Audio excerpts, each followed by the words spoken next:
Hello, Sir Keith. Gabriel Salvador of the SAR1 here to explain and make a video about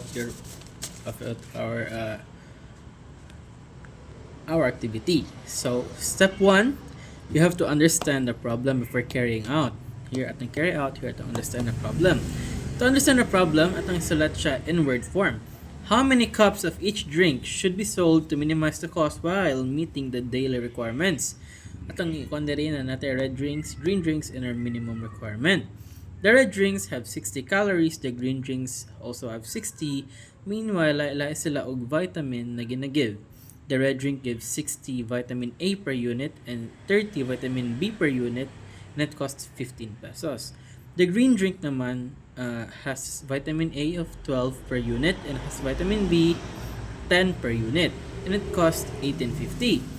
Our minimum requirements in calories is 300, and the minimum requirement of vitamin A is 36 and vitamin B is 90. So now na understand na nato ang problem, we can now carry out. So simplify na to using LCD or GCD.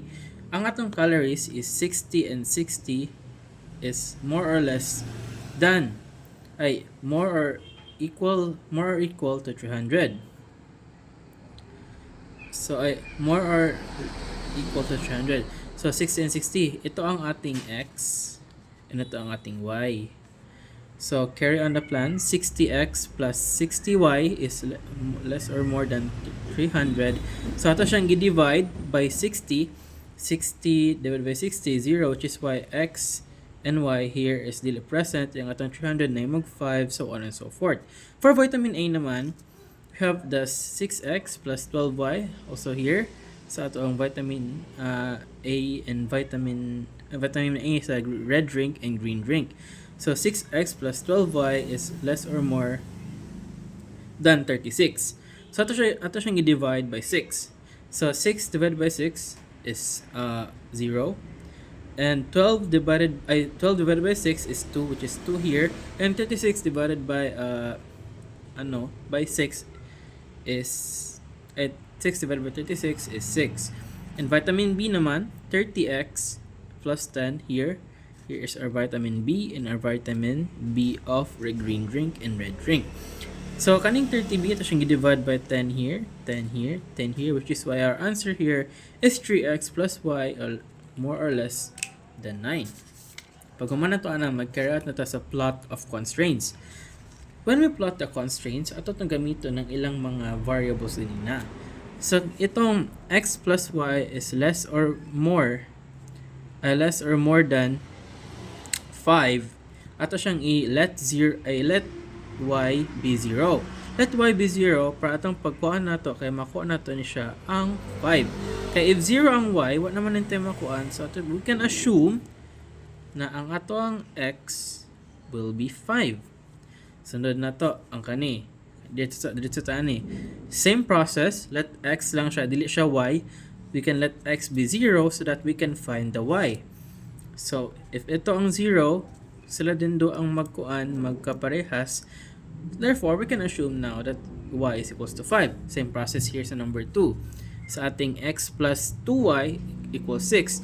So, ang atong x daw, ato siyang i-assume 0. So, 0 plus 2y is equals to 6.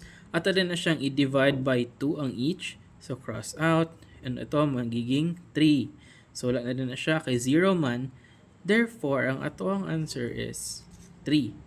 So, ang atong nadire is 0, 3 ang atong constraints. Next constraints, kaya pangitan nato ang x. Therefore, x plus 2, 0 equals 6. So, 2 times 0 is 0. Anything that divided by or times by 0 is 0. Therefore, atong answer na is 6. Yung y is 0. Next up is kaning let y be 0 sa 3x plus y less or more than 9. 3x plus 0, kaya atong i-assume ang y is 0. Same process sa tanan. So ito siyang i-divide by 3. 3 divided by 3, x na siya, may masyag x. Tapos 3 divided by 9, 3, 6, 9, 3. And therefore, nakuha na to na siya na inana. X equals 3. Therefore, atong x kay 3, atong 0 kay y. Same gapon atong kuha ng kanang iyalang kuha na to iyang y kaya ato mang i-x ang 0. So 3 times 0 equals 0. And then plus y equals 9. So wala na siya 0 na. Tapos pag makuha natin na x equals 9 na dayon. So therefore ang 9 ang atong y ani. Next, mag-solve sa ilang intersections. For the intersections, we have here the first intersection, which is x plus y equals 5, and the second intersection of x plus 2y equals 6, and the third intersection, which is 3x plus y equals 9. Kani siya, ako lang siyang i-simplify para madito-dito na ta. The intersection of x plus y equals 5 and x plus 2y equals 6 is to first subtract the equation. X plus 2y minus x plus y is equals to 6 minus 5. Therefore, y is 1. Substitute na to sa itong first equation. Our first equation was x plus y. So, x plus y, nata siya natay 1 diya sa taas. At rin siyang i-reciprocate, which is nahimong x equals 5 minus 1, which is atong x karon is 4. Now, our intersection point is 4.1. Pwede na tatadili maghuman ani sa uban kay kanira man ang ato ang kailangan.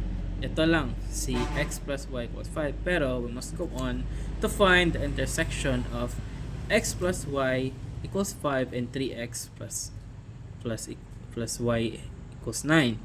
So same process, subtraction of equation, which is 3x plus y minus x plus y equals x minus 5 equals x minus 2. Kani siya, gikuha na to siya na pagkuha sa 2x and divided by 2 and 4x and 4 over 2 at siyang i-divide by siya 2. Therefore, our x here is 2. Same process, we must substitute to the first equation, which is the x plus y. So, same gyapon, x plus y, pero ang ayang x ay iyang 2 kay replaced by y. Same gyapon, reciprocate again. So y equals 5 minus 2 equals y is now 3. So our intersection point is 2 and 3. Kay gikan siya dari, and our intersection point of x plus y and x plus 2y is gikan dari and dari. Simple as that. Next up, kay ato ang second equation. To find the second equation, gamiton nato atong 3x plus y equals 9.